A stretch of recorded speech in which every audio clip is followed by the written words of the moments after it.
Super बाजार cooperative Kankavli Sindhudurg जिल्ह्यातील एकमेव वातानुकूलित सुपर बाजार। पत्ता सुपर बाजार Mumbai Goa highway SM high school समोर कणकवली।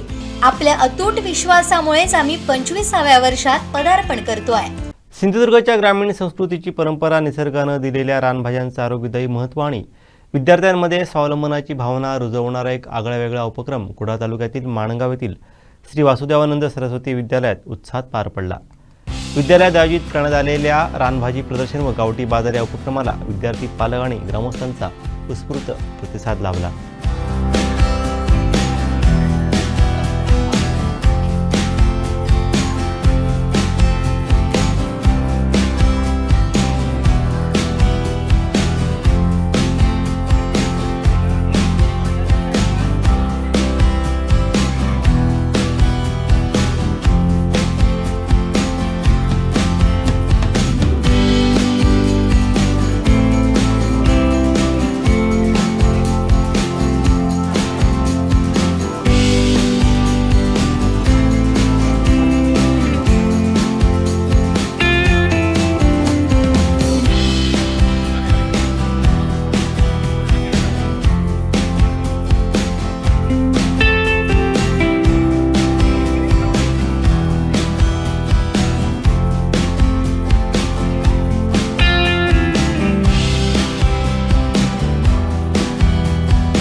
आणि आजच्या या धकाधकीच्या विज्ञान युगात ग्रामीण भागामध्ये शेतीला अनन्यसाधारण महत्त्व आहे आणि ह्या महत्त्वापायी आपल्या शाळेने हा उत्स्फूर्त असा कार्यक्रम दरवर्षी होतो आणि त्यामध्ये आपली जी मुलं आहेत ती स्वतः रानभाज्या एक आणतात आणि त्याचं प्रदर्शन आपल्याकडनं भरवलं जातं आणि त्याचं खूप अनन्यसाधारण या संपूर्ण ह्याच्यामध्ये विज्ञान युगात म्हणजे केमिकलच्या भाज्या खाण्याच्या गावठी एकदम म्हणजे नॅचरल ह्याचा कुठलाही त्रास होत नाही आणि ह्या भाज्या ज्या आहेत गावठी भाज्या ह्या अनादिकालापासून चालल्यात आणि ह्याचं खूप महत्त्व आहे हे आज या मुलांना पटलंय आणि मुलांचा पण उत्स्फूर्त प्रतिसाद आहे एवढंच सांगतो।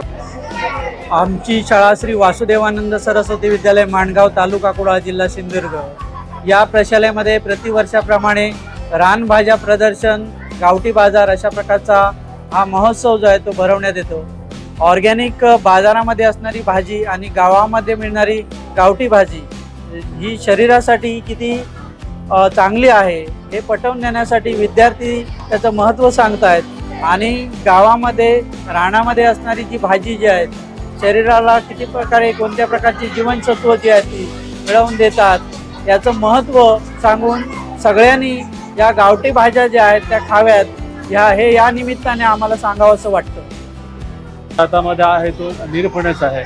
सावंतवाडी, कुडाळ सारख्या बाजारपेठेमध्ये आम्ही जातो तेव्हा याचीच किंमत जवळपास 100 ते 120च्या आसपास असते।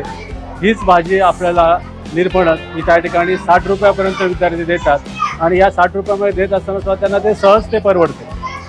आमचे विद्यार्थी दुर्मिळ अशा प्रकारची ज्या रानभाज्या आहेत त्या घेऊनही आल्या आहेत आणि विशेष म्हणजे याची रेसिपी पण काय आहे ही आमच्या विद्यार्थ्यांना माहीत आहे आणि ती भाजी विकत असताना त्याची रेसिपी कशी असावी, त्याच्यामध्ये काय कोणकोणते अन्य कंटेंट घालावे ही सर्व माहिती ते विद्यार्थी देतात। त्यामुळे एकंदरीत मागचे 4-5 वर्ष आमच्या शाळेमध्ये चाललेला हा उपक्रम आणि त्याची परिणिती म्हणजे आज विद्यार्थी उत्स्फूर्तपणे याच्यामध्ये सहभागी झालेले आहेत आणि आमच्या शाळेचे पटकारे सर जे आहेत यांनी यात आम्ही विशेष परिश्रम घेतलेले आहे। निश्चितच याचा फायदा होतोय। मुलं स्वतः इथं आलेली आहेत, त्यांनी दरफलक सुद्धा आणलेले आहेत आणि कमवा आणि शिकवा हे जे आहे जे गुण आहे त्यांच्यामध्ये रुजल्याचं आम्हाला दिसून येतं। माझे नाव जान्हवी सीताराम परब, इयत्ता 6वी। माझ्या आईने इथे छान छान प्रकारच्या वेगवेगळ्या पदार्थ व भाज्या दिल्यात। हे अप्पे हे हे दुधाचे वडे आणि हे खोबऱ्याची वडी आणि साखर आणि हे वेगवेगळ्या प्रकारचे पीठ वगैरे असतं ना त्याचे लाडू, हे मिठातले मिरचे व हे रानभाज्या. आणि अशा प्रकारे सर्व मुलांनी वेगवेगळ्या प्रकारच्या भाज्या आणल्यात. इकडनं कमवायला आणि शिकायला आणि कळते आणि आपल्या आई बाबा व कुठे कुठे जाऊन कसा काम करवतात ते पण कळते. तर माझे नाव प्रज्ञा एस डेमळेकर. मी गावठी बाजार या भाग घेतला आहे. मी मोदक स्पेशल गावठी पीठ, तसेच 10 रुपये मिळणारे आंबे, 20 रुपयाचा आंबा, खारे आंबे, चवळी, कुकडी तांदूळ, तर चणा डाळीचे लाडू, नाचणी, कुळीत अशा वेगवेगळ्या पदार्थ आणले आहे. यातून आम्हाला असा संदेश मिळतो की शिका आणि विका. बऱ्याच जणांनी माझं हे घेतलं, त्यांना आवडलं माझं प्रदर्शन, सगळ्यांनी घेतलं, थोडंच राहिलं आहे.